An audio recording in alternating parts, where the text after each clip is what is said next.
ओम विदग्गुं हविः प्रजननं वे स्तुतसवीरग्गुं सर्वगाळग्गुं सुस्ताजे आत्मसानि प्रजासानि पशुसानि लोकासन्यभजसानि अग्निहिं प्रजां बहुलां वे करोतबन्धं वजोरेतु समाशोधत्त। ये सभी भक्त अपने स्थान पे खड़े हो जाए। आगे भगवान की आरती होने जा रही है। सभी भक्तों से निवेदन है सभी अपने स्थान पे खड़े हो जाए।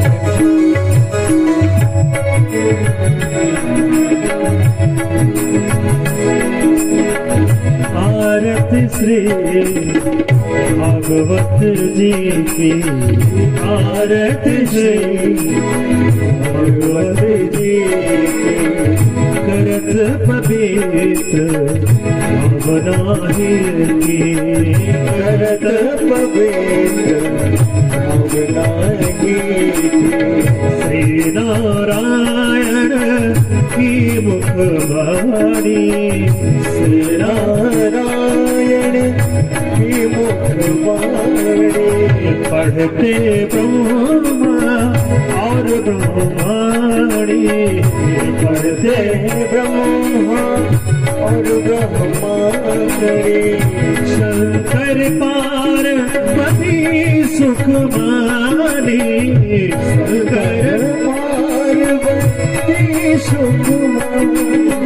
कृष्ण कथा सुख धाम हरे की, आरती श्री भागवत जी करत पवित्र भावनाही की, करत भावनाही। सनकादिक से शेष बखानी, सनकादिक से शेष बखानी। नारद मुनि परम सुख मानी, नारद मुनि परम सुख मानी। व्यास सुनी सर्वा परिजानी, व्यास सुनी सर्वा परिमानी। लिखे पुराण तिलक कीर्ति, आरती से भागवत जी कर पवित्र भावनाही। कथा भागवत जो नित गाए, कथा भागवत जो नित गावे। आप सुने औरों को सुनावे, आप सुने औरों को सुनावे। निश्चय कृष्ण चत पद पावे, जय कृष्ण चंद पद पावे। प्रेम सिंधु रस बिंदु अमीके, आरती श्री भागवत जी करत पवित्र भावनाही की। यो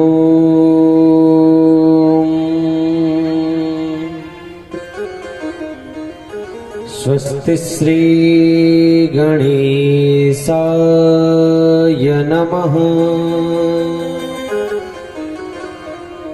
श्री वेद पुरुषाय नमः। श्री सरस्वत्यै नमः। वंशी विभूषितकरा नवनीरदाभा,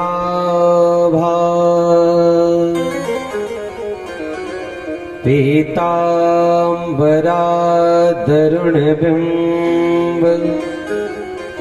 फलाधरोष्ठा।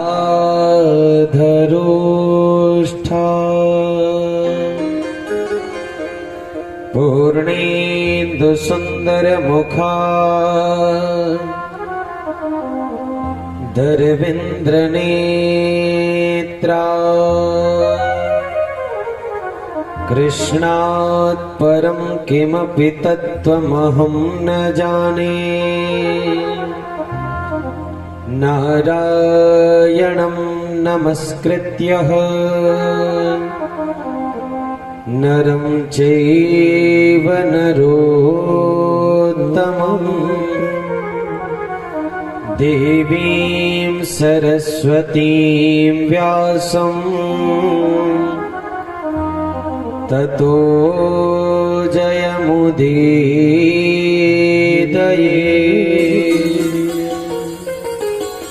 श्री सीतानाथ समारंभा श्री रामानंदार्य मध्यमा अस्मदाचार्य पर्यन्ता वन्दे श्री गुरु परंपरा।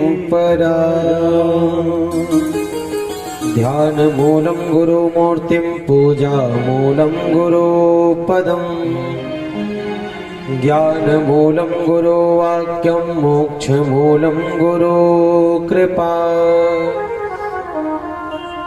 आये हनुमंत विराजिए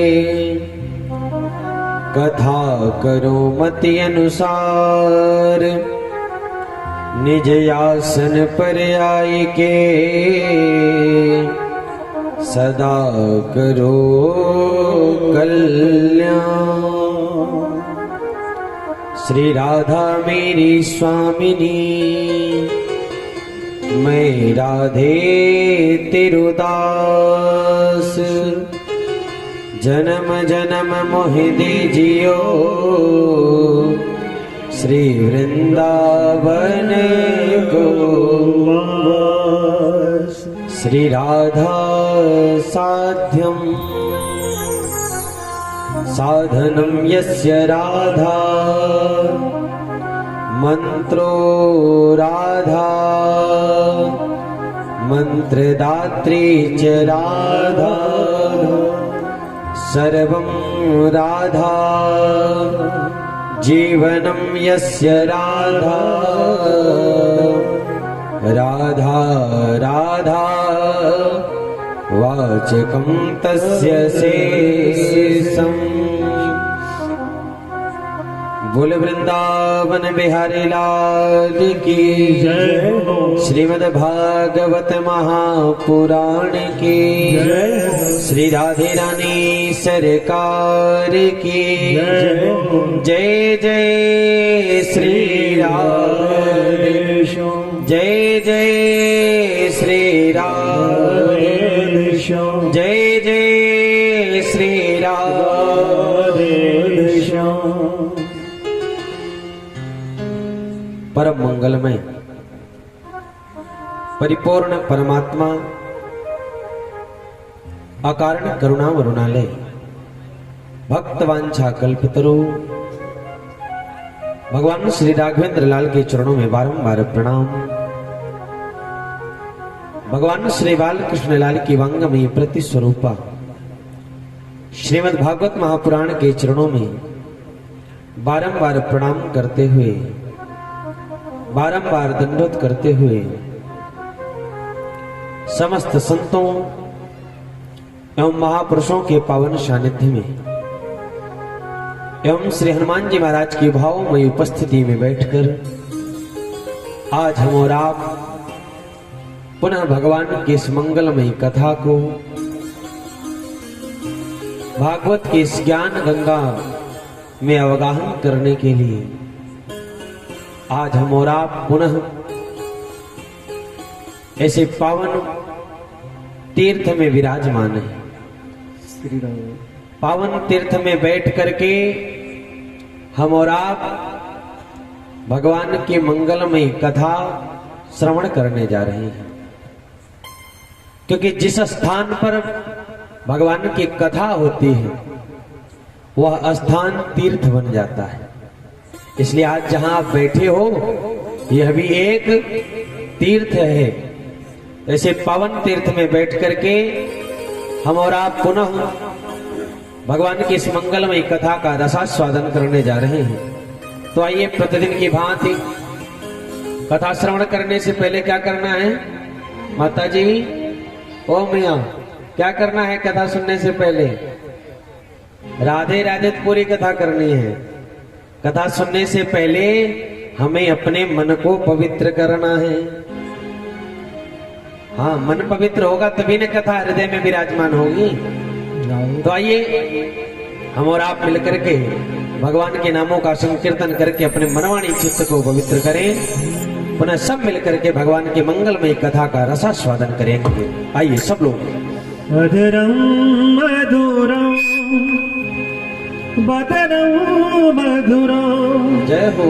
नयनम मधुरम हसितम मधुरम मधुरम मधुरम बदनम मधुरम नयनम मधुरम हसितम मधुरम हृदयम मधुरम गमनम मधुरम हृदयम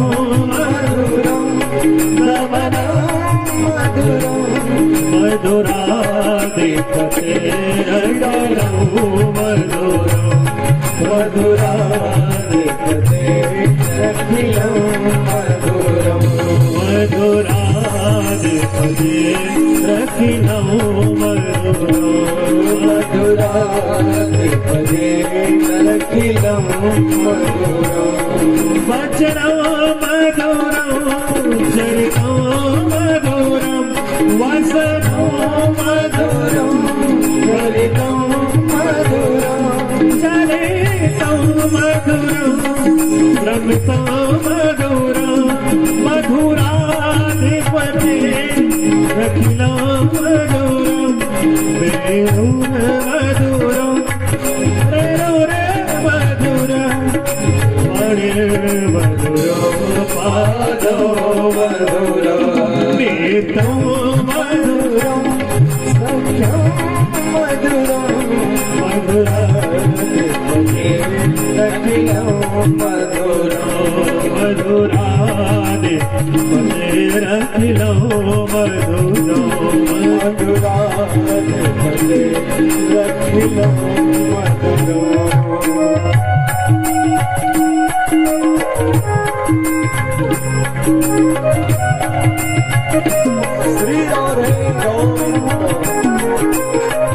सब गाय बैठी बैठी तालियों से सेवा करते हुए।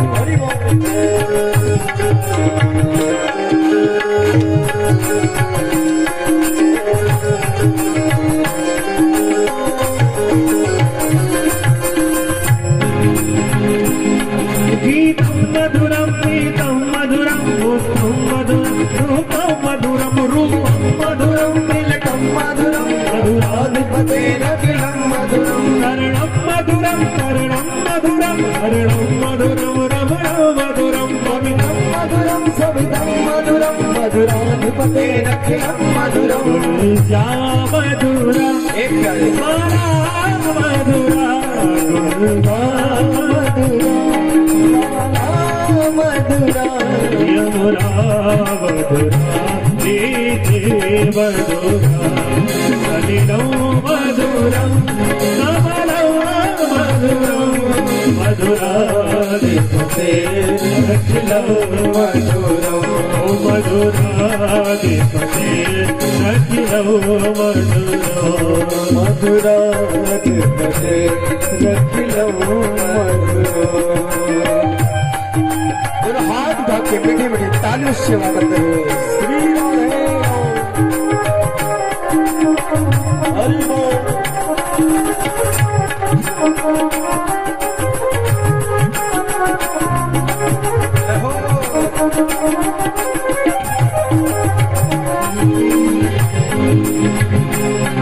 गोपी मधुरा लीला मधुरा नित्यं मधुरं लोकं मधुरं दृष्टं मधुरं सृष्टं मधुरं मधुराधिपते रखिलं मधुरं गोपा मधुरा गावो मधुरा यशिर्मधुरा श्रेष्ठिर्मधुरं फलितं मधुरं फलितं मधुरम मधुराधिपतेरखिलं मधुरम गोपा मधुरम हे प्यारे गावा मधुरा ये क्षीर मधुरम ये क्षीर मधुरम ललितो मधुरम हरितो मधुरम मधुराधिपतेरखिलं मधुरम मधुराधिपतेरखिलं मधुरम मधुराधिपतेरखिलं मधुरम हरे राम हरे राम राम हरे हरे कृष्ण कृष्ण हरे हरे कृष्ण कृष्ण हरे राधे राधे गोविंद गोविंद राधे राधे राधे गोविंद गोविंद राधे गोविंद राधे गोपाल राधे गोविंद राधे गोपाल राधे मन में है बसी बस चाहे ही प्रिय नाम तुम्हारा पुकार करूं पिछला के तुम्हें मन मंदिर में मन मोहन रूप निहारा करो भर के दिग्पात में प्रेम का जल पद पंकज नित्य बखार करो पद प्रेम पुजारी तुम्हारा प्रभु ये आरती भव्य उतारा करो राधे राधे गोविंद गोविंद राधे राधे गोविंद गोविंद राधे गोविंद राधे गोपाल राधे गोविंद राधे गोपाल राधे राधे राधे गोविंद गोविंद राधे राधे राधे गोविंद गोविंद राधे गोविंद राधे गोविंद राधे गोविंद राधे बोल वृंदावन बिहारी लाल की जय हो श्री राधे रानी सरकार की जय हो क्या बोलना पड़ेगा और प्रेम से थोड़ा सा मुस्कुराते हुए। अच्छा, कल कथा कहाँ चल रही थी? कल कथा का विश्राम कहाँ हुआ था? याद है? खाली आके बैठ जाते हो भंडारा खाने। दादी जी, कथा कहाँ विश्राम हुई थी कल? कल भगवान का विवाह हो रहा था ना? कल हमारे गोविंद का विवाह हो रहा था। किसके साथ? किसके साथ? रुक्मिणी मैया के साथ। रुक्मिणी मैया के साथ कल मेरे गोविंद का विवाह बड़े धूमधाम से संपन्न हुआ। अच्छा, विवाह जानते हैं कितने प्रकार के होते हैं? विवाह कितने प्रकार के होते हैं? विवाह वैसे तो 8 प्रकार के होते हैं, लेकिन मुख्य रूप से 4 तरह के विवाह बताए गए। मुख्य रूप से 4 विवाह होते हैं। पहला ब्राह्म विवाह, ब्राह्म विवाह। दूसरा गंधर्व विवाह। तीसरा राक्षस विवाह। और चौथा पैशाच विवाह। ये 4 प्रकार के विवाह मुख्य रूप से होते हैं। अच्छा, ब्राह्म विवाह क्या है? ब्राह्म विवाह वो है कि माता पिता जाकर के वर ढूंढे और वर ढूंढ करके अपनी कन्या का पाणी ग्रहण संस्कार उस वर के साथ करें तो उसे क्या कहते हैं? ब्राह्म विवाह। आजकल की भाषा में कहा जाए तो अरेंज मैरिज। अरेंज मैरिज क्या है? ब्राह्म विवाह है। दूसरा गंधर्व विवाह। गंधर्व विवाह उसे कहते हैं कि माता पिता की इच्छा नहीं है लेकिन दूल्हा दुल्हन राजी है, विवाह कर लिए। उसे क्या कहते हैं? हो गंधर्व विवाह, आज के जमाने में कहें तो लव मैरिज, यही होता है ना। और तीसरा राक्षस विवाह। राक्षस विवाह वो है कि बिटिया का विवाह तो किसी और से तय है, मंडप से दूल्हा लेकर के भग गया, विवाह दूल्हा कोई और है लेकिन तीसरा दूल्हा आया और लेकर के भग गया, उसे कहते हैं राक्षस विवाह। और चौथा पैशाच विवाह, यानी लड़की की कोई इच्छा नहीं है विवाह करने की, लेकिन जबरदस्ती लड़का उसे उठा करके ले गया, पकड़ करके और विवाह कर लिया, उसे कहते हैं पैशाच विवाह। अच्छा, भगवान का कौन सा विवाह हुआ हो? कल कथा हमने सुनाई थी ना, भगवान का कौन सा विवाह हुआ?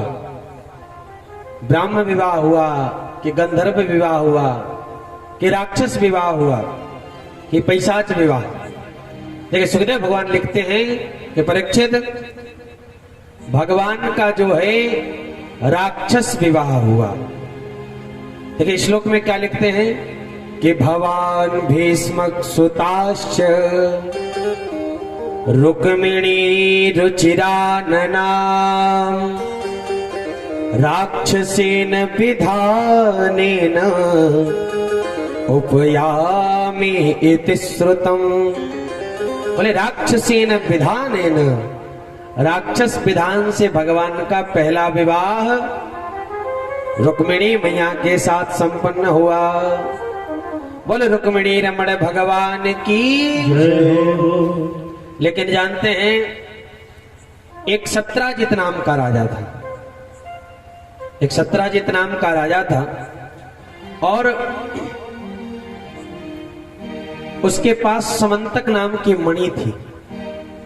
और समंतक मणि का प्रभाव था कि वह मणि जो है प्रतिदिन स्वर्ण उत्पन्न करती थी। प्रतिदिन जो है कुछ स्वर्ण वो उत्पन्न करे। तो भगवान ने सत्राजित से एक दिन कहा कि सत्राजित, मणि तो तुम्हारी बड़ी अच्छी है, गले में पहन करके घूमता था, क्योंकि किसी को कुछ अच्छी वस्तु मिल जाती है तो दिखाता है को। तो सत्राजित गले में पहन करके घूम रहा था।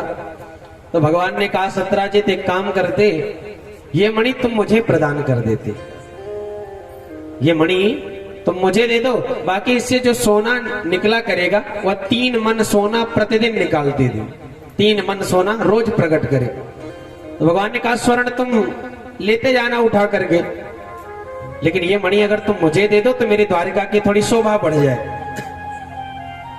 सत्राजित ने कहा, नहीं नहीं, मैं अपनी मणि किसी को प्रदान करने वाला नहीं हूं, मैं अपनी मणि नहीं दूंगा। अच्छा, भगवान ने कहा, चल भाई ठीक है, मत दे। लेकिन सत्राजित का जो भाई था वह एक दिन उस मणि को लेकर के गले में पहन करके शिकार खेलने निकल पड़ा। और शिकार खेलने गया कि एक सिंह ने इसके ऊपर प्रहार कर दिया। अब सिंह ने प्रहार किया तो सिंह ने इसको मार डाला और इसके घोड़े को भी मार डाला। लेकिन जब सत्राजित को पता लगा कि इसका भाई मारा गया है और वहां से मणि गायब है, तो सत्राजित ने भगवान को चोरी लगा दी। सत्राजित ने कहा कि कन्हैया, ये बचपन का चोर है, आज भी इसी ने मेरी मणि को चुराया होगा, क्योंकि मुझसे मांग रहा था, मैंने नहीं दिया, लेकिन यह देखो मेरे भाई को मार करके इसने मणि को चुरा लिया।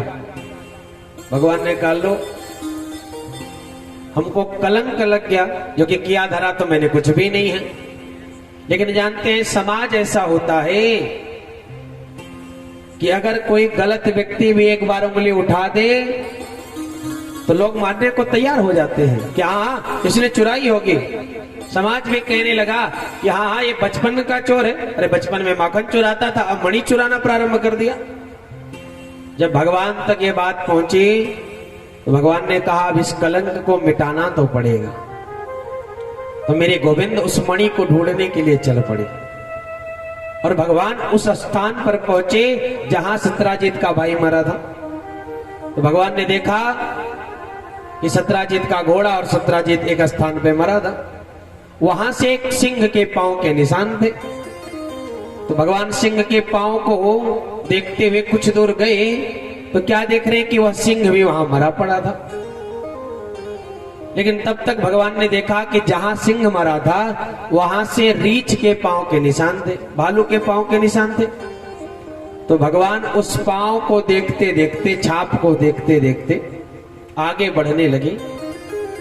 तो भगवान ने देखा कि वो पांव एक गुफा में घुसते चले जा रहे हैं।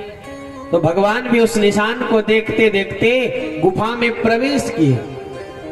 जैसे ही भगवान ने गुफा में प्रवेश किया तो मेरे गोविंद ने क्या देखा कि एक कन्या उस मणि को लेकर के और उछाल उछाल करके खेल रही है। भगवान जैसे ही पहुंचे, जैसे उस कन्या ने भगवान को देखा तो मणि को फेंक करके पिताजी पिताजी चिल्लाते हुए भाग गई अंदर। और वो अंदर गई कि अंदर से श्री जामवंत जी महाराज निकल पड़े। और जामवंत जी आते ही न कुछ पूछा न जांचा, सीधा युद्ध प्रारंभ कर दिया भगवान से। पता है भगवान के साथ जामवंत जी 27 दिन तक युद्ध किए।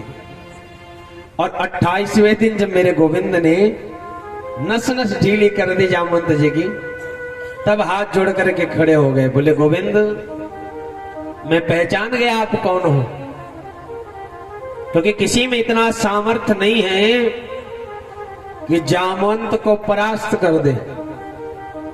आप ब्रह्म के सिवा और कोई नहीं हो सकते। आप तो हमारे राम जी के सिवा कोई और नहीं हो सकते। अच्छा, ये युद्ध पहले से निर्धारित था। जब भगवान ने रावण को मार दिया तो जामवंत जी ने कहा प्रभु आपने बहुत गलत किया रावण को मार करके। भगवान ने कहा ऐसा क्या कर दिया, पापी था मार दिया मैंने।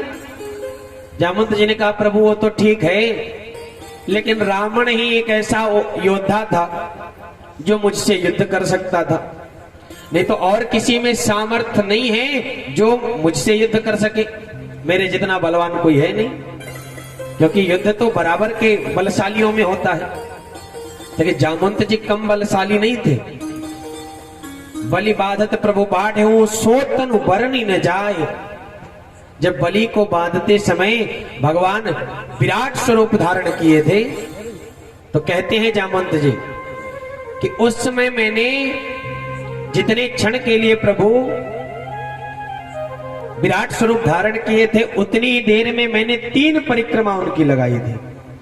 अब सोचिए भगवान कितना स्वरूप धारण, कितना विराट स्वरूप था भगवान का। क्या तल वितल सुतल रसातल तलातल महातल पाताल भू भू स्व तप मन जन सत्य, फिर भी भगवान के 2 ही पांव में नप गया सब। तीसरा पांव रखने की जगह नहीं। इतने विराट स्वरूप को जामवंत जी ने 3 परिक्रमा लगाई थी। जामवंत जी के समान बलशाली कोई नहीं था।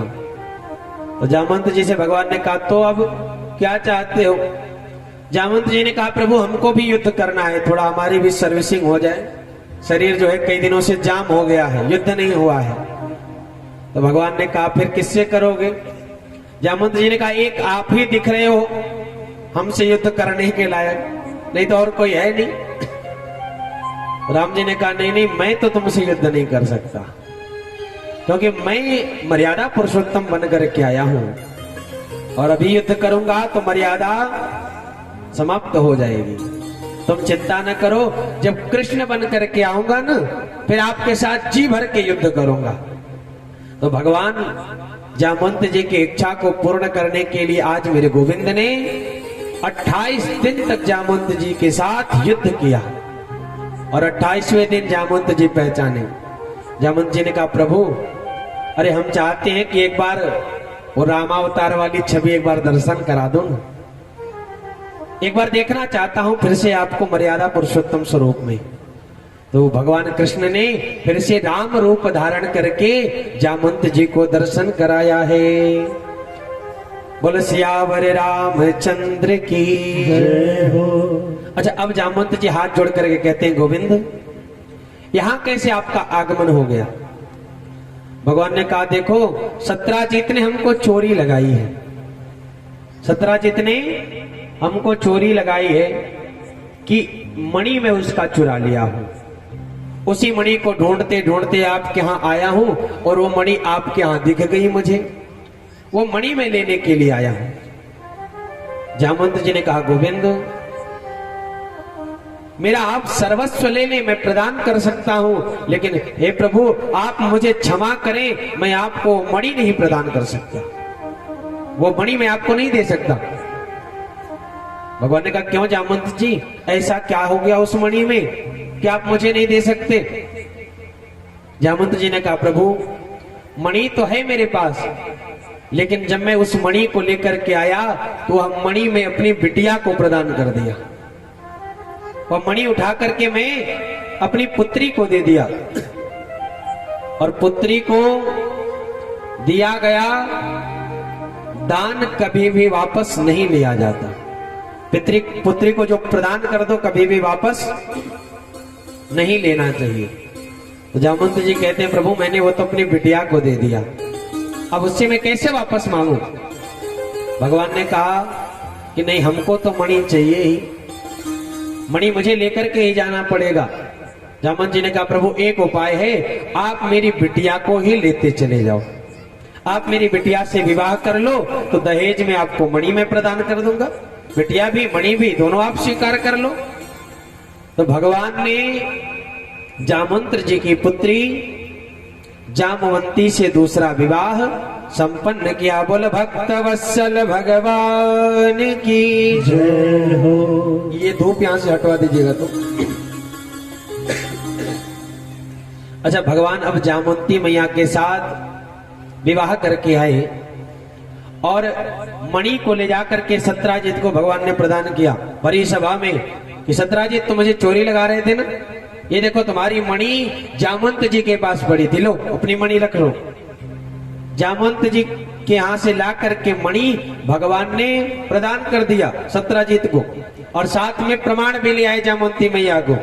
ऐसा नहीं कि घर में रखे थे निकाल करके पकड़ा दिए, जामवंती मैया को प्रमाण भी ले आए। अच्छा, भगवान ने जब सत्राजित को मणि दे दी तो अब जो समाज था वो बदल गया तुरंत। अब तो सत्राजित को लोग ताना मारने लगे कि तूने द्वारिकाधीश को चोरी लगाई, तूने मेरे भगवान को चोरी लगाई। सत्राजित का घर से बाहर निकलना अपाड़ हो गया, घर से बाहर वो नहीं निकल पा रहा था बेचारा, क्या करे। तो सत्राजित ने एक दिन रात्रि में विचार बनाया कि चल के गोविंद से मिलूं, और रात्रि में भगवान के पास आया, हाथ जोड़ करके कहा, गोविंद मुझे क्षमा कर दो, मैंने आपको चोरी लगाई, लेकिन मेरा घर से निकलना अपाड़ हो गया है, घर से निकलता हूं लोग मुझे क्या क्या नहीं सुनाते हैं। तो गोविंद एक कृपा कर दो मुझे ऊपर कि आप जो है मेरी कन्या से विवाह कर लो, मेरी कन्या से आप विवाह कर लोगे ना, तो मेरी कन्या से अगर आप विवाह कर लिए तो आपसे मेरा संबंध हो जाएगा, और आपसे मेरा संबंध हो गया तो फिर कोई भी कुछ मुझे बोलेगा नहीं। तो भगवान ने सत्राजित की कन्या सत्यभामा से विवाह कर लिया। बोल भक्त वत्सल भगवान की जय हो। भगवान के कितने विवाह हो गए हो?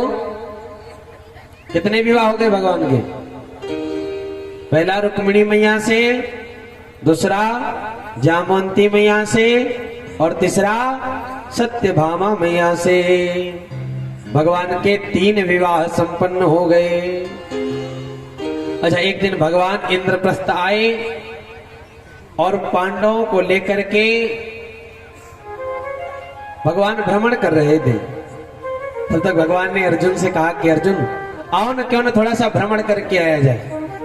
अर्जुन को लेकर के मेरे गोविंद गए हैं जंगल में, और एक वृक्ष पर मेरे कन्हैया बैठ करके नेत्र को बंद करके आज मेरे गोविंद ने अपनी बांसुरी निकाली और बांसुरी को अपने अधरोष्ठों पे रख करके भगवान बंसी के रव को फूंक रहे हैं। मेरे गोविंद प्यारी प्यारी बंसी बजा रहे हैं, और बंसी भगवान बजा रहे थे कि अर्जुन जी मगन होकर के भ्रमण करने लगे। अचानक से अर्जुन जी को प्यास लगी तो यमुना के किनारे पहुंचे, और यमुना के किनारे पहुंच करके क्या देखते हैं कि एक स्त्री बैठ करके तपस्या कर रही है। एक स्त्री बैठी है, तपस्या में लीन है। अर्जुन ने जाकर के पूछा, कौन हो देवी तुम? तो तपस्या में बैठी हुई उस स्त्री ने कहा कि अहम देवस्य सविता दुर्हित प्रतिमिच्छति विष्णु वरेण्यम वरदः तपः परम स्थिता। ये अर्जुन जी, मैं कालिंदी हूं। अच्छा, तो यहां तपस्या काहे कर रही हैं बैठ के? तो कालिंदी मैया ने कहा कि हे अर्जुन, मैं उस गोविंद द्वारिकाधीश को अपने पति स्वरूप में प्राप्त करने के लिए तपस्या कर रही हूं कि मैं उस गोविंद को अपना पति बना सकूं। भगवान से जाकर के अर्जुन ने कहा, गोविंद, अरे एक लोग इंतजार यहां भी कर रही हैं, थोड़ा सा चलो न। भगवान पहुंचे और कालिंदी मैया के ऊपर प्रसन्न होकर के भगवान ने उनसे भी विवाह संपन्न किया। बोल भक्त वत्सल भगवान की जय हो। अच्छा, दो भाई थे, बिंद और अनुबिंद। उनकी एक बहन थी मित्रविंदा। मित्रविंदा का विवाह दोनों भाई मिलकर के दुर्योधन से करना चाहते थे, लेकिन जब सभा लगी थी, विवाह संपन्न होना था, मित्रविंदा ने क्या किया?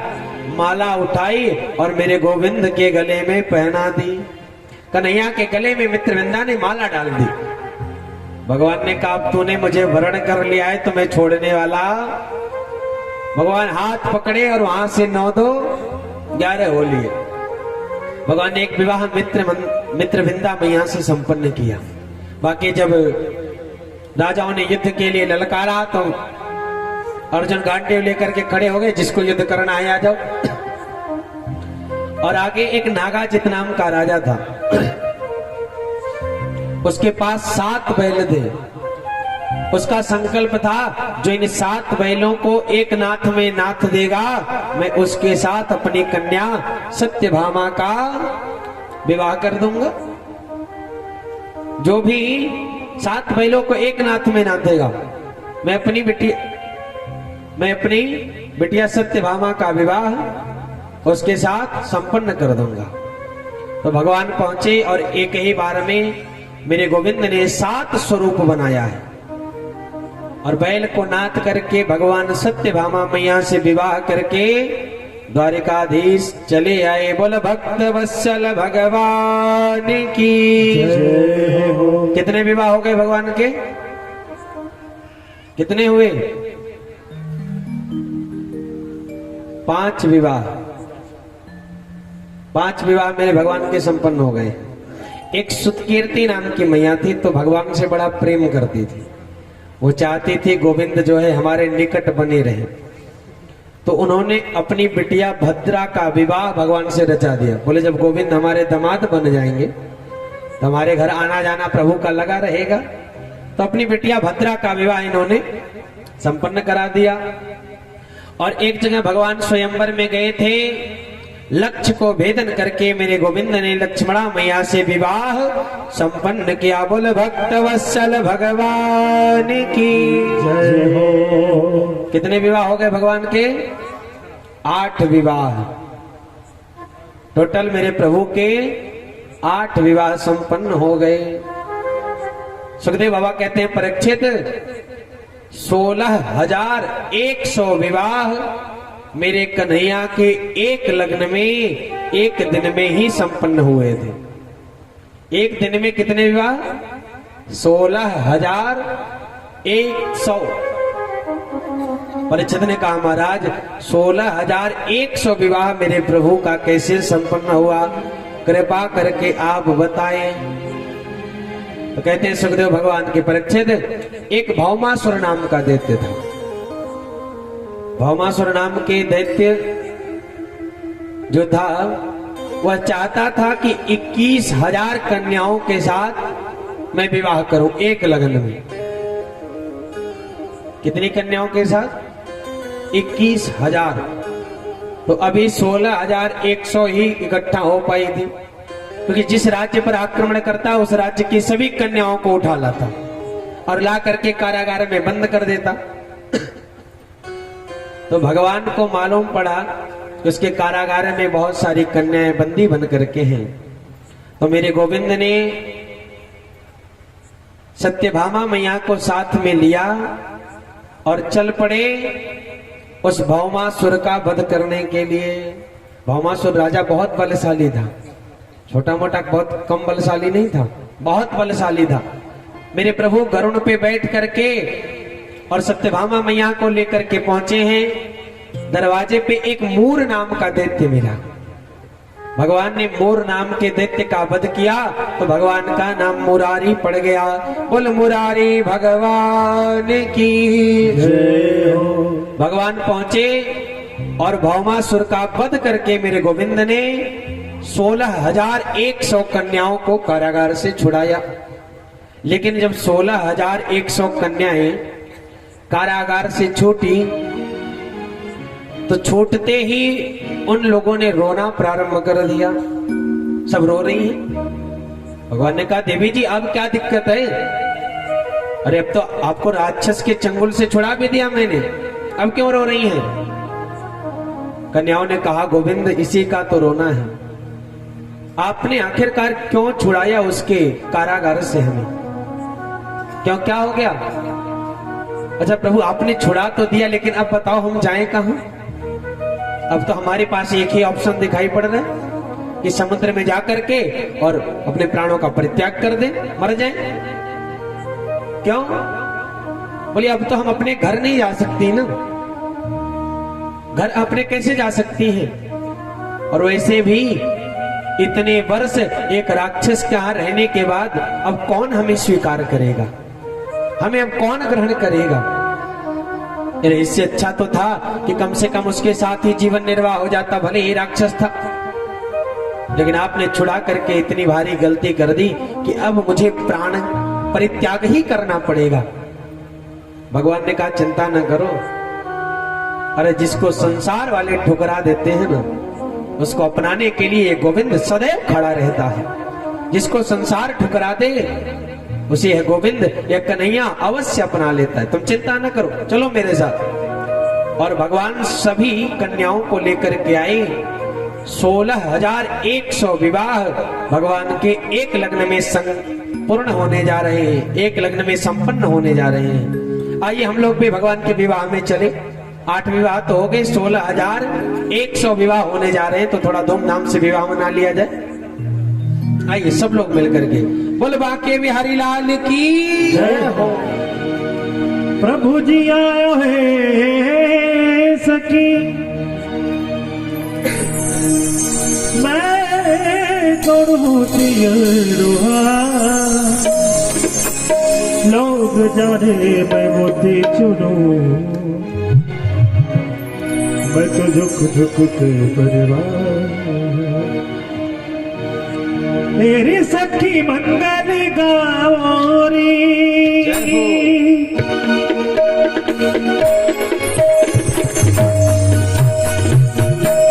मेरी सखी मंगल गौरी, मेरी सखी मंगल गौरी, धरती अमर सजावोरी, धरती अमर सजावोरी। उतरेगी आज मेरे प्रभु की सवारी, उतरेगी आज मेरे प्रभु की सवारी, उतरेगी आज मेरी प्रभु की सवारी, उतरेगी आज मेरे प्रभु की सवारी। मेरी कोई काजल लावोरी, मेरी कोई काजल लावोरी, मोहे काला टीका लगावोरी, मोहे काला टीका लगावोरी। उनकी छब से दिखूं मैं तो प्यारी, उनकी छब से दिखूं मैं तो प्यारी। छवि दीवारो नजर उतारो, छवि दीवारो नजर उतारो। आज मैं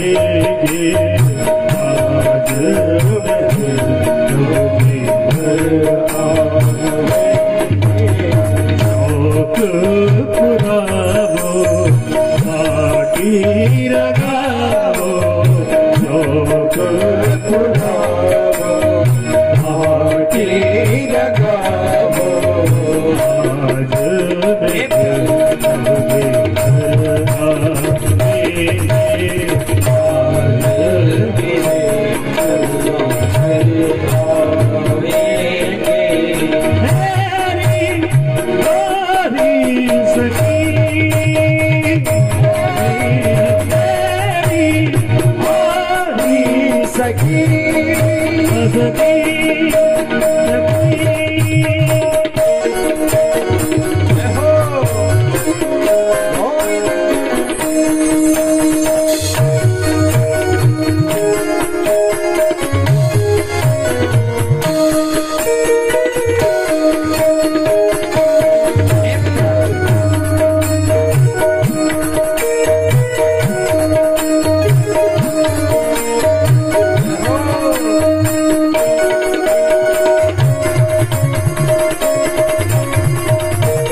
बोल वृंदावन बिहारी लाल की जय, बोल द्वारिकाधीश भगवान की जय। क्या बोलना पड़ेगा?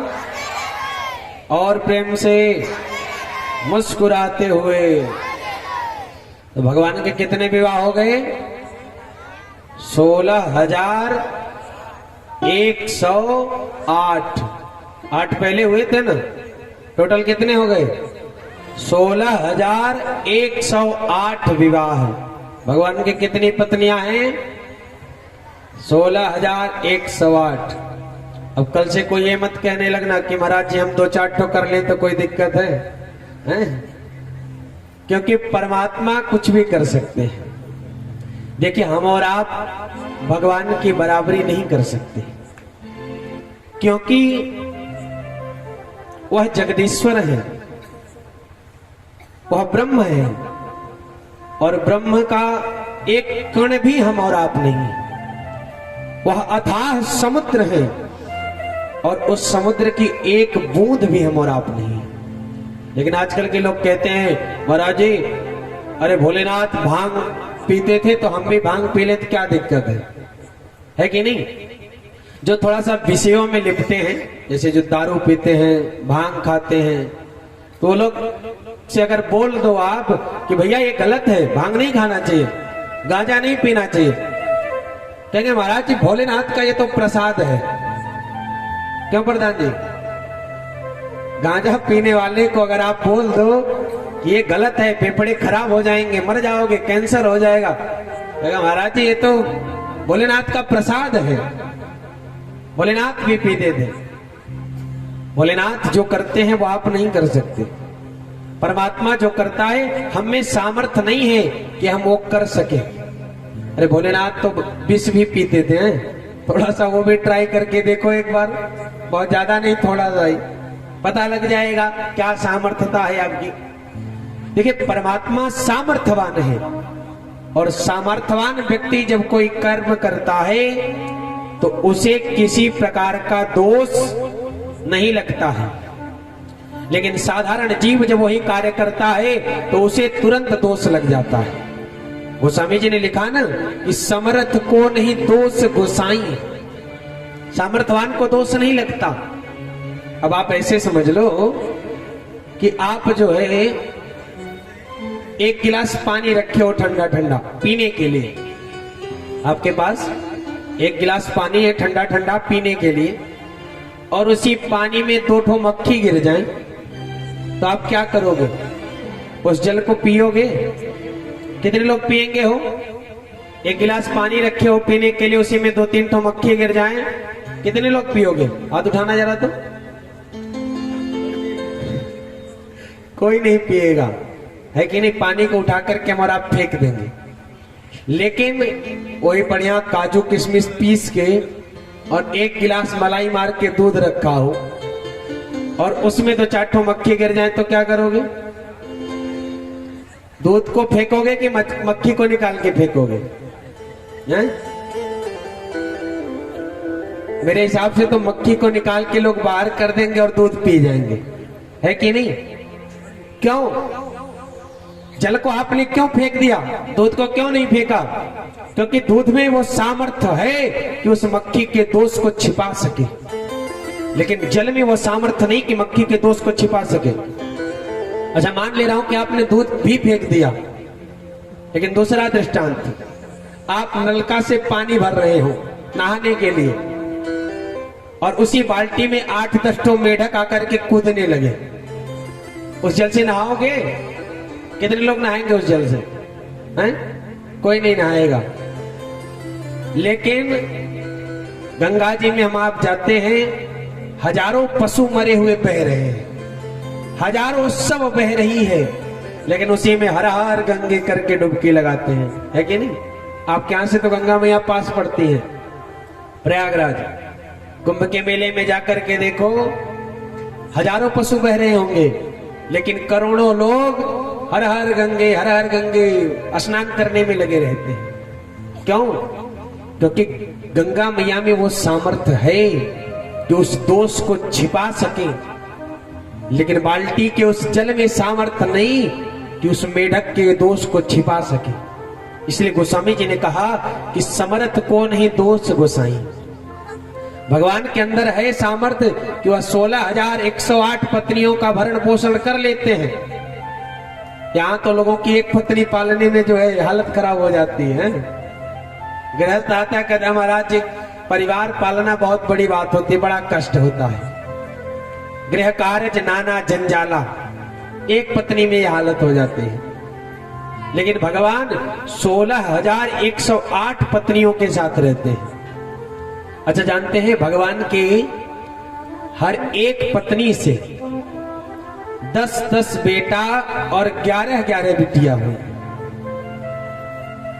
16,000 पत्नियों में से एक एक पत्नी से 10 बेटा और 11-11 बिटिया। कितनी संतान हो गई हो भगवान की? गणित पढ़ने वाले हैं कोई इसमें? जरा जोड़ के बताना तो कितनी संतान हो गई भगवान की? आप धीरे धीरे मोबाइल निकाल करके कैलकुलेटर खोल रहे होंगे हैं? 1,61,080 संतान है भगवान की टोटल। 1,61,080 ठो भगवान के पुत्र हैं और 3,38,268 भगवान के टोटल संतान है। अब सोचो इतनी संतान, 16,108 पत्नियां, इनकी सेवा करने के लिए, भरण पोषण करने के लिए भंडारा बनाने वाले तो 2-4 हजार होंगे, सैनिक 8-10 हजार होंगे। इन सब का भगवान भरण पोषण अकेले करते हैं और उसके बाद भी मेरे गोविंद के मस्तक पर जरा सा भी चिंता दिखाई नहीं पड़ती। इसके बाद भी जरा सा टेंशन भगवान को नहीं होता है। यहाँ तो 2 बच्चे, 1 पत्नी, उसके बाद कहेंगे महाराज जी बहुत टेंशन है, बहुत टेंशन है। क्या करें, दिन भर जो है परेशान रहता हूँ, कोई बच्चे का तबीयत खराब, कोई पत्नी का तबीयत खराब, बहुत टेंशन में रहते हैं महाराज जी, क्या करें। लेकिन भगवान 16,108 पत्नियां, इतने सारे बच्चे, इतने परिकर के साथ बिताते हैं, लेकिन फिर भी मेरे गोविंद के मस्तक पर लेस मात्र भी चिंता कभी नहीं आती है। भगवान करते क्या है जानते हैं? भगवान प्रातः काल उठते हैं, ब्रह्मे मुहूर्ते उत्थाय, और मेरे गोविंद प्रातः काल उठ करके सबसे पहले अपने हाथों में दर्शन करते हैं, ऐसे हाथों को मल करके, कराग्रे वसते लक्ष्मी कर मध्य सरस्वती करमूले स्थितो ब्रह्मा प्रभाते कर दर्शनम। भगवान क्या करते हैं? प्रातः काल उठते ही पहले हाथों को ऐसे खोलते हैं और क्राग्रे वसते लक्ष्मी करके अग्रभाग में लक्ष्मी मैया का दर्शन करते हैं। कर मध्य सरस्वती, हाथ के मध्य में सरस्वती मैया का दर्शन करते हैं। और कर मूले स्थितो ब्रह्मा, मूल में भगवान ब्रह्मा का दर्शन करते हैं। फिर से दोनों हाथों को आपस में मल के नेत्रों पर मेरे गोविंद लगाते हैं और फिर मेरे प्रभु पृथ्वी मैया को प्रणाम करते हैं कि हे मैया, आप कितनी सहनशील हो, आपके ऊपर हम लोग क्या क्या नहीं करते हैं। मलमूत्र का परित्याग करते हैं, कितने पाप करते हैं, खोद डालते हैं आपको, लेकिन फिर भी आप अपने गर्भ से रत्नों को उत्पन्न करके, अन्न को उत्पन्न करके, फिर भी आप हमारा भरण पोषण करती हैं। भगवान पृथ्वी मैया को प्रणाम करते हैं। लेकिन आजकल के बच्चे क्या करते हैं? वो आजकल के लोग क्या करते हैं? सुबह उठने के बाद पहला नंबर मोबाइल ढूंढा जाता है, आंख बंद करके मोबाइल कहाँ चला गया है। मोबाइल मिल गया तो व्हाट्सएप खोल जाएगा कि कोई मैसेज तो नहीं आया, इंस्टाग्राम खोल जाएगा, फेसबुक खोल जाएगा, और तब तक जो है रजाई में से ही आवाज लगाएंगे, मम्मी चाय लेकर के आओ। बिस्तर से पांव नीचे नहीं, चाय चाहिए इनको, बेड टी चाहिए होता है बिस्तर पे ही। लेकिन भगवान क्या करते हैं? भगवान उठने के बाद पृथ्वी मैया को प्रणाम करते हैं। प्रणाम करने के बाद भगवान माता पिता गुरु के चरणों में प्रणाम करते हैं। प्रातः काल उठे रघुनाथा, प्रातः काल उठे रघुनाथा, मात पिता गुरु आवे मात पिता गुरु आवे। भगवान प्रातः काल उठते ही माता पिता गुरु के चरणों में प्रणाम करते हैं। यहाँ कितने लोग करते हो? प्रातः काल उठने के बाद माता पिता गुरु के चरणों में कितने प्रणाम करते हैं? और हैं? अच्छा, सास ससुर वाले कितने हो? सास ससुर के चरणों में कौन प्रणाम करता है? कोई नहीं ना। मेरे प्रभु प्रातः काल उठते हैं। देखिए, प्रातः काल उठने के बाद बेटी नहीं मांगना चाहिए। उठो, अपने हाथों में ब्रह्मा सरस्वती गोविंद का दर्शन करो, नेत्रों पे हाथ को ऐसे लगाओ रगड़ करके, और उसके बाद पृथ्वी मैया को प्रणाम करो। फिर उठो जाकर के गुरु और माता पिता के चरणों में प्रणाम करो। उसके बाद नित्य क्रिया से निवृत्त होकर के हमें कुछ देर प्राणायाम करना चाहिए। मेरे प्रभु वही करते हैं, स्नान इत्यादि करके बैठ जाते हैं प्राणायाम करने के लिए। ब्रह्म मुहूर्त में भगवान उठते हैं। अच्छा, ब्रह्म मुहूर्त में उठने वाले कितने हैं? ब्रह्म मुहूर्त होता है सूर्योदय से पहले का समय, उसे कहते हैं ब्रह्म मुहूर्त। अच्छा, ब्रह्म मुहूर्त में उठने के बड़े लाभ भी हैं। ब्रह्म मुहूर्त में उठ करके जो स्नान कर लेता है वह देव स्नान करता है। स्नान भी 3 प्रकार के होते हैं। जो ब्रह्म मुहूर्त में उठ करके स्नान किया वह देव स्नान किया, और सूर्य उदय होने के बाद जिसने स्नान किया वह मनुष्य स्नान किया। लेकिन जब 12 बजे के बाद जो स्नान करता है वो तो प्रेत स्नान करता है, राक्षस स्नान करता है। इसलिए ब्रह्म मुहूर्त में उठ करके और स्नान कर लेना चाहिए। बोले वृंदावन बिहारी लाल की जय।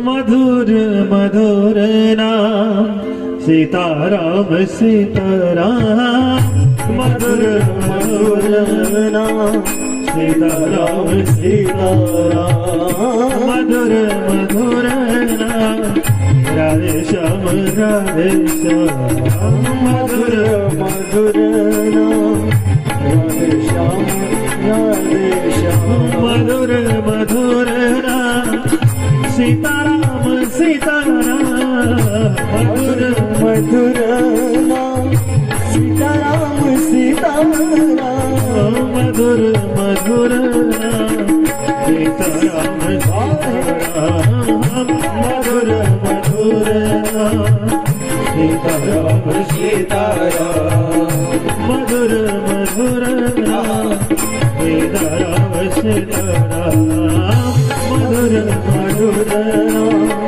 सीताराम सीताराम।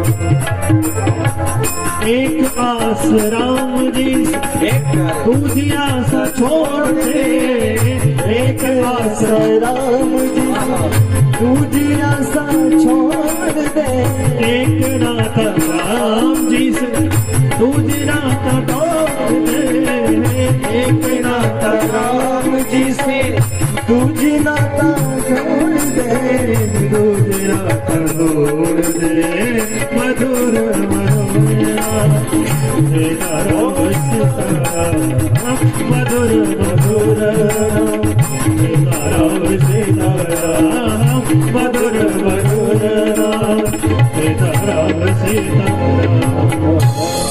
बोल वृंदावन बिहारी लाल की।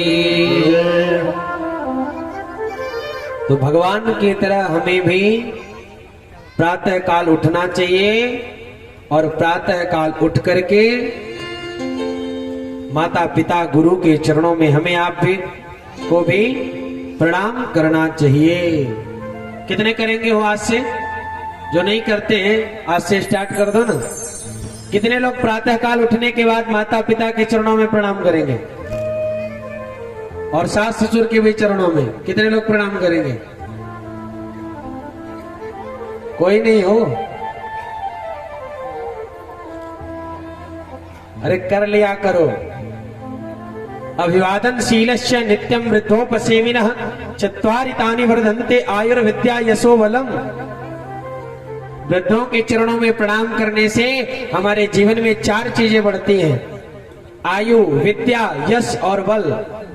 इसलिए प्रणाम करना चाहिए। राधे राधे बोलो ना एक बार प्रेम से, और प्रेम से, बड़ा सा मुस्कुराते हुए। अच्छा, भगवान का जो 16,108 विवाह हुआ था, इस विवाह को मेरे गोविंद ने किस राक्षस का वध करके किया था वो? अभी थोड़ी देर पहले हमने बताया था। कौन से राक्षस को भगवान ने मार करके 16,100 विवाह संपन्न किए थे? याद है? भौमासुर नाम का दैत्य था। भौमासुर नाम के दैत्य को जब प्रभु ने मारा था तो 16,108 विवाह संपन्न हुए थे। ये भौमासुर कोई साधारण राक्षस नहीं था। इस राक्षस से देवता भी परेशान थे। देवताओं की जो माता है ना अदिति, एक बार यह अदिति मैया के कवच और कुंडल चुरा लाया था। छत्र और कुंडल बहुत प्यारा सा छत्र था, कोई साधारण छत्र नहीं था। जल से बना हुआ छत्र था, पानी से बना हुआ, बड़ा ही विचित्र था। तो वह अदिति मैया का छत्र और कुंडल चुरा लाया था। तो देवताओं ने बड़ा प्रयास किया इसको मारने का, लेकिन देवता मार नहीं पाए। तो भगवान से जाकर के देवताओं ने निवेदन किया। तो प्रभु ने कहा कि ठीक है मैं जाता हूं। अच्छा, भगवान पहुंचे। भगवान ने पहुंच करके जब इसका वध कर दिया और छत्र और कुंडल जब लेकर के प्रभु आने लगे तो सत्यभामा मैया साथ में गई थी। सत्यभामा मैया ने जब देखा छत्र और कुंडल को तो इनको पसंद आ गया। बोली प्रभु ये बहुत प्यारा लग रहा है, इसको मैं रख लूं, आप देवताओं को दूसरा बनवा के दे देना। सत्यभामा मैया को बड़ा अच्छा लगा। भगवान ने कहा ठीक है रख लो, वैसे भी मैं देवताओं की इतनी मदद करता हूं तो देवता इतना तो कर ही सकते हैं, छत्र और कुंडल तो दे ही सकते हैं। भगवान ने देवताओं से कहा कि देखो, और वो हमारी अर्धांगिनी जी को छत्र और कुंडल पसंद आ गया है आपकी माता का जो है, तो आप उसे हमें प्रदान कर दें। देवताओं ने कहा नहीं प्रभु, हम आपको छत्र और कुंडल नहीं देंगे, वो मेरी माँ के छत्र और कुंडल हैं, आपको हम कैसे प्रदान कर दें। भगवान ने कहा जो है हम तुम्हारे लिए इतना कार्य करते रहते हैं, तुम्हारी इतनी सहायता करते रहते हैं, तो एक छत्र और कुंडल तुम नहीं दे सकते हमको? देवताओं ने कहा नहीं हम नहीं दे सकते, इसके लिए भले ही आपसे मुझे युद्ध क्यों न करना पड़ जाए, लेकिन हम छत्र और कुंडल आपको प्रदान करने वाले नहीं है, नहीं देंगे आपको। भगवान ने कहा मतलब जब समस्या आती है, जब कष्ट आता है, तब दौड़ करके मेरे पास आते हो, प्रभु बचा लो प्रभु बचा लो। और आज मैंने एक छत्र और कुंडल तुमसे मांग लिया, मेरी पत्नी को पसंद आ गया, तो तुम देने से मना कर रख लो, नहीं चाहिए मुझे। लेकिन तुम लोगों ने ये अच्छा नहीं किया कि मैं इतनी सहायता करता हूं और तुम आज मुझसे युद्ध करने के लिए तैयार हो गए। भौमासुर दैत्य तो तुमसे मर नहीं पा रहा था और हमसे युद्ध करने के लिए खड़े हो गए। देवताओं ने कहा हाँ प्रभु हम युद्ध कर लेंगे, लेकिन आपको छत्र कुंडल नहीं देंगे। भगवान ने कहा फिर आ जाओ युद्ध करने के लिए। देवताओं ने कहा बुला लीजिए अपनी सेना प्रभु। भगवान ने कहा मुझे सेना बुलाने की आवश्यकता नहीं है, मैं और मेरे ये 4 आयुध और गरुड़, हम 5 काफी हैं। अच्छा, देवता खड़े हो गए भगवान से युद्ध करने के लिए, सारे देवता खड़े हो गए, 33 कोटि देवता एक तरफ और भगवान गरुड़ पे सवार होकर के एक तरफ।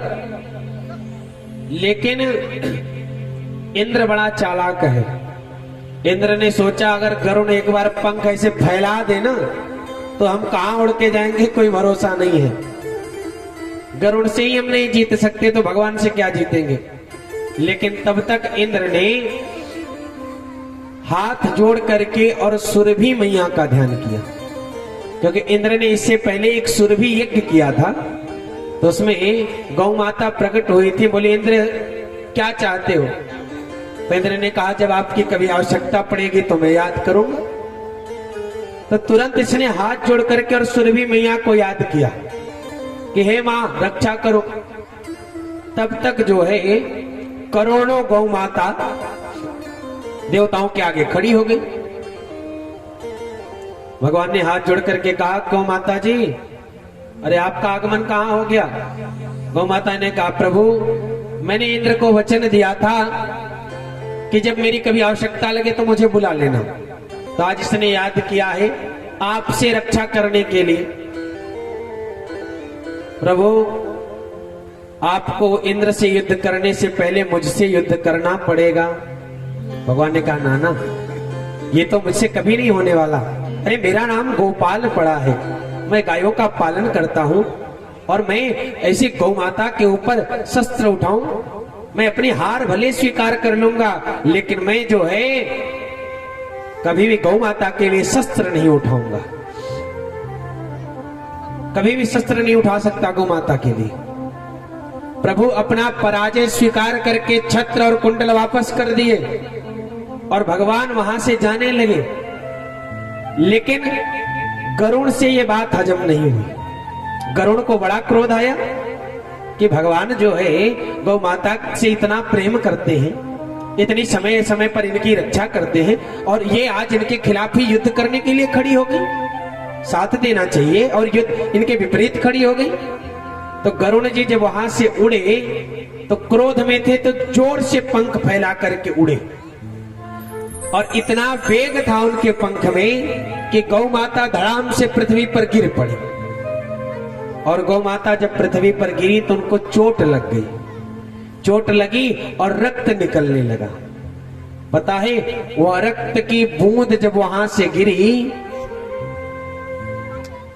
तो उसी से जो है, आप लोग ये आजकल के लोग तंबाकू खाते हैं ना, तंबाकू जो खाते हैं, ये तंबाकू की उत्पत्ति उसी गौ माता के खून से हुई। उसी गौ मां का रक्त जो गिरा वही आगे चल के तंबाकू रूप में प्रतिपादित हुआ। इसलिए तंबाकू जो खाते हैं आज से खाना बंद कर देना, क्योंकि वो गौ माता के रक्त से उत्पन्न हुआ है। तो भगवान अपनी हार स्वीकार कर लेते हैं, लेकिन गौ माता से युद्ध नहीं करते। अच्छा, समय समय पर भगवान जानते हैं क्या करते हैं? भगवान अपने बच्चों को लेकर के और शिक्षा देते हैं समय समय पर कि पुत्र, जीवन में सब कुछ करना, लेकिन कभी ब्राह्मण और संतों का अपमान स्वप्न में भी भूल कर मत करना। सब कुछ करना जीवन में, लेकिन ब्राह्मण संतों का अपमान भूल करके भी मत करना। और पता है सारे बच्चे भगवान के पास प्रतिदिन शाम को बैठ जाते हैं और भगवान शिक्षा देते हैं।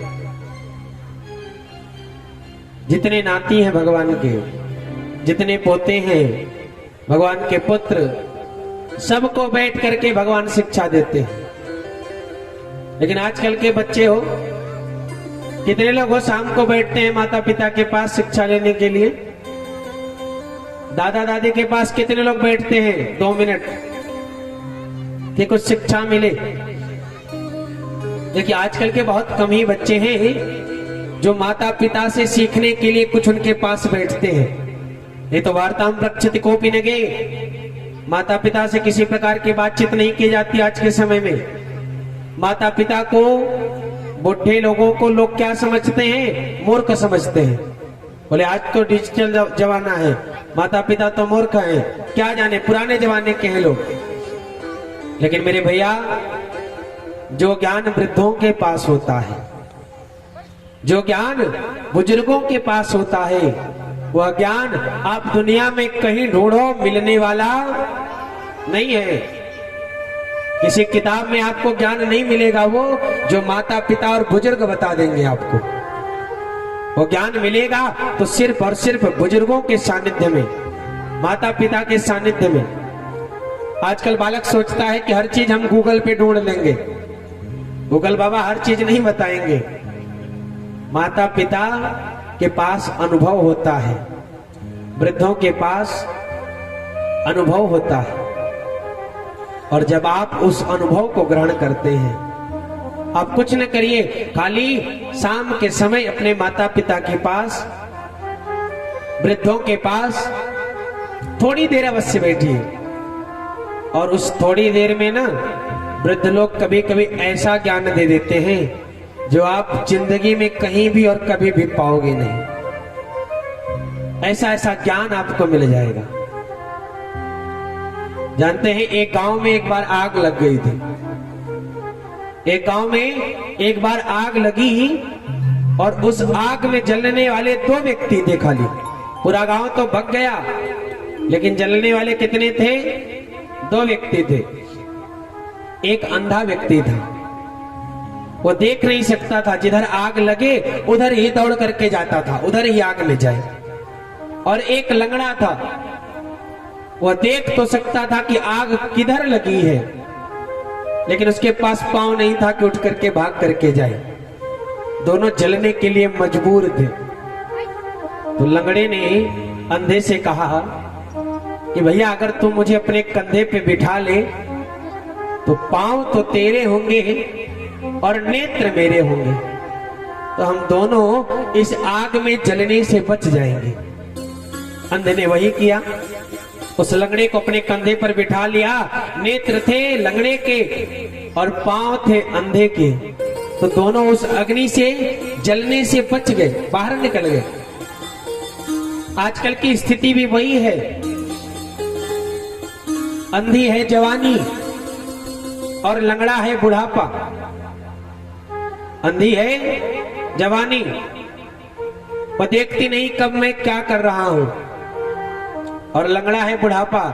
बुढ़े को सब पता है कि आगे क्या होने वाला है, क्योंकि उसके पास पूरे जीवन का अनुभव है, लेकिन क्या करे बेचारा, कुछ कर नहीं सकता है। और आज जो संसार में द्वेष की आग लगी पड़ी है, इसमें जलते भी 2 ही हैं। एक तो बुढ़े लोग जो देख तो रहे हैं आग लगी है द्वेष की चारों तरफ, लेकिन कुछ कर नहीं सकते हैं। और दूसरे जवान लोग, उनकी जवानी अंधी है, उनको पता नहीं है कब क्या करना है और कैसे करना है। एक संत कह रहे थे, अगर आज की अंधी जवानी लंगड़े बुढ़ापे के विचारों का सहारा ले ले तो आज संसार में लगी इस देश की आग से कहीं ऊपर उठ करके चला जाएगा। उस उपलब्धि को प्राप्त कर सकता है जो दुर्लभ है, लेकिन कब? जब वह वृद्धों के अनुभव को लेकर के चले, आज का युवा। और एक कथा मैंने श्रवण की थी। एक बुढ़ा ट्रेन में जा रहा था। एक बुढ़ा एक ट्रेन के डब्बे में बैठ करके जा रहा था, ध्यान से सुनिएगा। अकेला बुढ़ा था पूरे डब्बे में, और उसी ट्रेन के डब्बे में आगे चल के 10-15 लड़के चढ़े, 15-16 वर्ष के, 18 वर्ष के। अब लड़के होते हैं लड़के, यहाँ लड़के वहां लड़के, जहां देखो तहां मार करते फिरते हैं। इनको मजा चाहिए होता है। 18 वर्ष से 19 वर्ष के जो होते हैं, इनसे बैठा नहीं जाता है कथा में आराम से, इनको तो मजा चाहिए होता है। तो 10-15 लड़के उस डब्बे में चढ़े, और जब ट्रेन आगे बढ़ी तो लड़कों ने आपस में कहा, यार मजा नहीं आ रहा है, ऐसे खड़े खड़े हम लोग चल रहे हैं, मजा नहीं आ रहा है। एक ने कहा, इस डब्बे में क्या मजा लेगा, अरे स्टेशन पे उतरे तो कुछ तोड़ फोड़ करें फिर कुछ मजा आए, यहाँ क्या मजा आएगा। एक ने कहा, नहीं यार मजा नहीं आ रहा है, कुछ तो कर। एक ने कहा, एक काम कर, चेन पुलिंग कर, चेन पुलिंग कर, गाड़ी खड़ी हो जाएगी, मजा आएगा। एक ने कहा, वहां लिखा नहीं तेरे को दिखाई पड़ रहा है कि चेन पुलिंग करने पे जुर्माना 500 रुपया।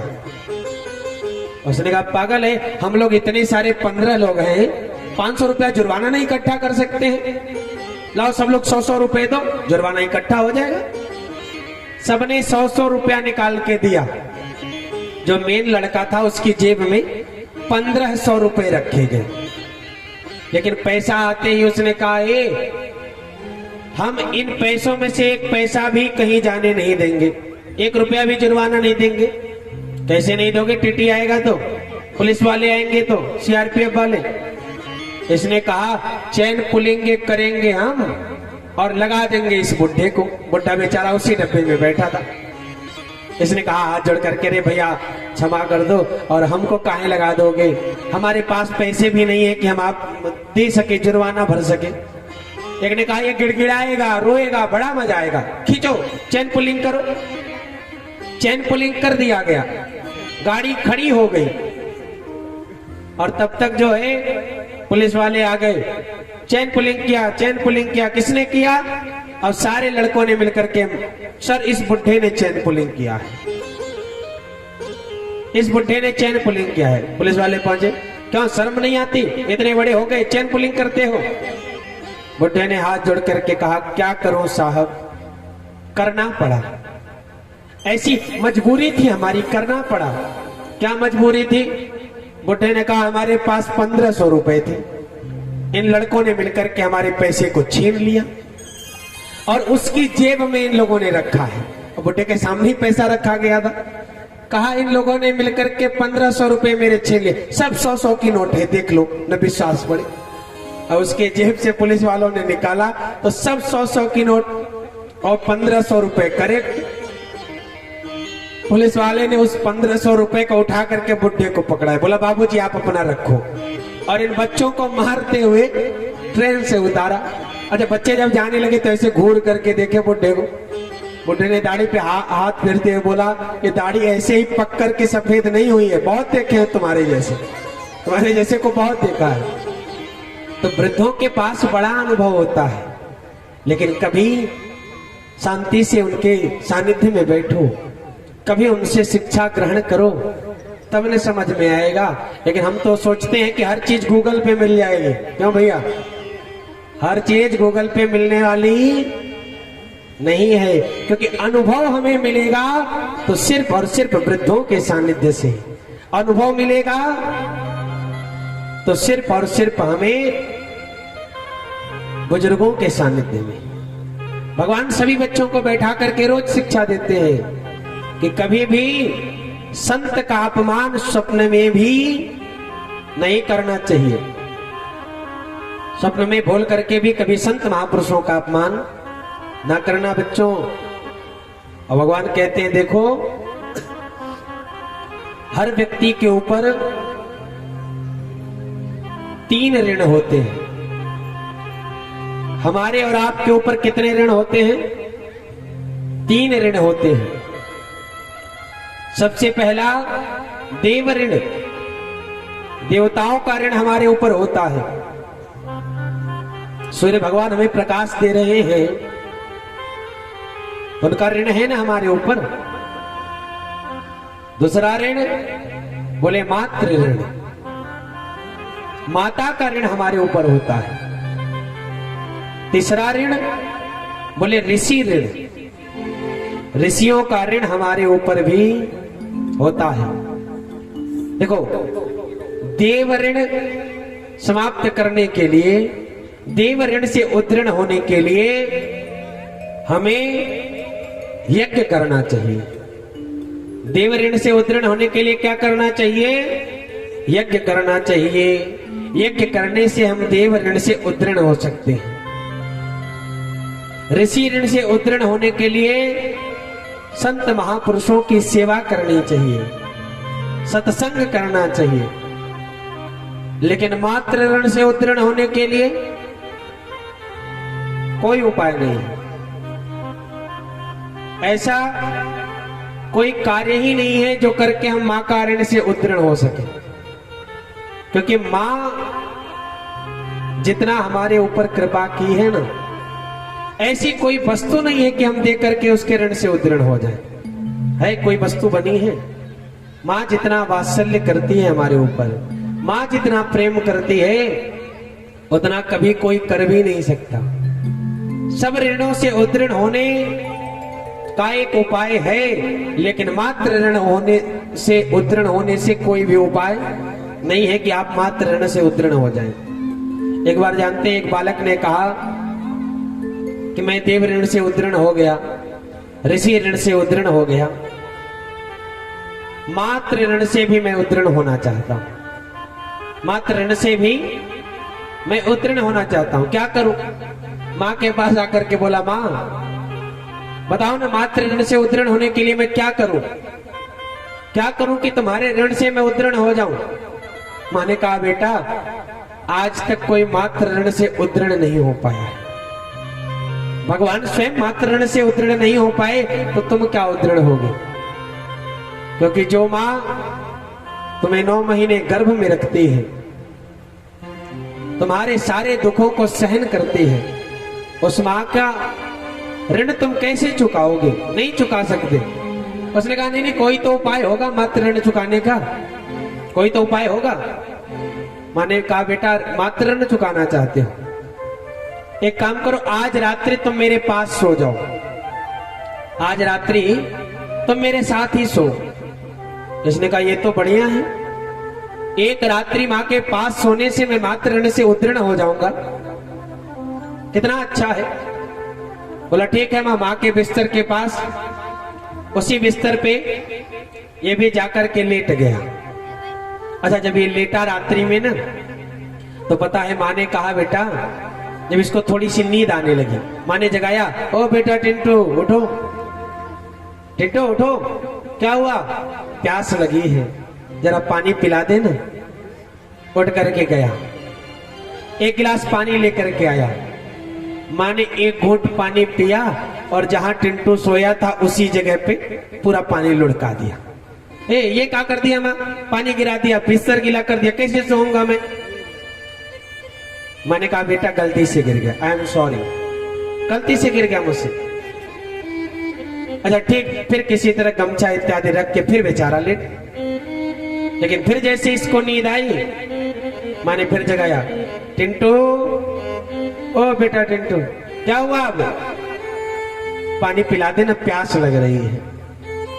फिर गया उठ करके, बोला चलो कोई बात नहीं, एक ही रात की बात है, कर लेता हूं जो बोलेगी आज। गया उठ करके, फिर एक गिलास पानी लेकर के आया। माँ ने फिर एक घुट पानी पिया और फिर पानी को ही बिस्तर पे लुढ़का दिया जहां इसको सोना था। क्या बिस्तर पे पानी गिरा दिया? ठंडी लग रही है, कैसे सोऊंगा मैं? ठंडी का समय है, समझ नहीं आता तुमको? माँ ने कहा बेटा गलती से गिर गया, गलती से गिर गया, सो जा। अच्छा फिर जैसे ये सोया, थोड़ी सी नींद लगी, माँ ने फिर जगाया, टिंटू, ओ बेटा अब क्या है? एक गिलास पानी पिला देना। इसने कहा तुझे पानी तो पीना होता नहीं, बार बार गिरा देती है। इसने कहा नहीं नहीं बेटा पानी पीना है, पिला देना। फिर उठ करके गया और गुस्से में ला करके रख दिया पानी एक बोतल। बोला जितना पीना हो पियो, लेकिन अब मुझे जगाना नहीं। माँ ने फिर पानी एक घुट पिया और फिर एक गिलास पानी इसके बिस्तर पर लुढ़का दिया, पूरा बिस्तर गीला हो गया। किसी तरह फिर साइड में हट करके सोया। लेकिन 10 मिनट फिर बीता, जैसे इसको नींद आनी प्रारंभ हुई, माँ ने फिर जगाया, टिंटू अब तो ये क्रोध से आग बबूला हो गया। बोला तुझे पानी वानी पीना होता नहीं है, बार बार खाली परेशान करती है, और पानी लाता हूं तो उसको ढिमला देती है, मेरा बिस्तर गीला कर देती है। नहीं सोना तेरे साथ, मुझे जा रहा हूं मैं बाहर अपने रूम में सोऊंगा। बार बार परेशान करती है, परेशान करके रख दिया है, नींद हराम कर दी है। माँ ने कहा क्यों? मात्र ऋण से उत्तीर्ण होने के लिए चले थे ना, एक ही रात में इतना परेशान हो गए, एक ही रात में इतना क्रोध आ गया तुमको। अरे एक रात में तुम इतना परेशान होते हो ना, ऐसी कई रातें मैंने झेली हैं, ऐसी कई रातें मैंने गुजारी हैं, पता है? अरे ये तो जल है, तुम्हारे मूत्र के गीले में मैं कई रात बिताई हूं, कई वर्षों से, और तुम एक रात में इतना परेशान हो गए। माँ ने कहा बेटा मात्र ऋण से उत्तीर्ण कोई भी हो ही नहीं सकता, क्योंकि माँ की कृपा इतनी है, माँ का प्रेम इतना हमारे ऊपर होता है कि कभी उतना कोई प्रेम नहीं कर सकता, इतनी कृपा है माँ की। दूधवा पिया के पुसली,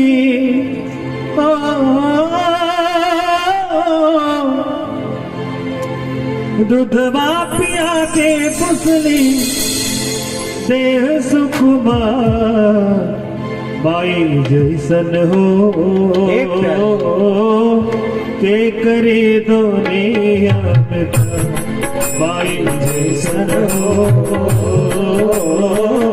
के करे दुनिया में प्यार। दूधवा पिया के पुसली, दूधवा पिया के पुसली, देह सुकुमार बाई जैसन हो दुनिया में पाई जैसन हो, ये कैली दुनिया में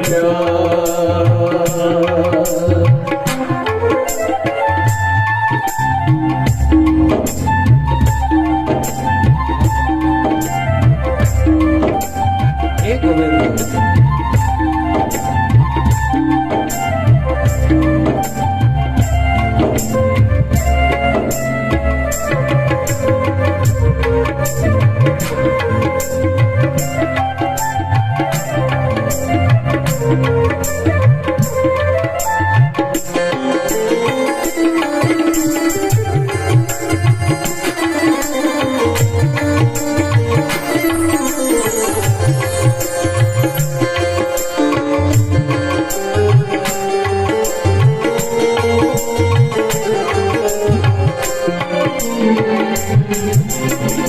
माई के चरनिया में बस चारों धाम, माई के चरनिया में बस चारों धाम हो, सबका से पहले करे माई के प्रणाम।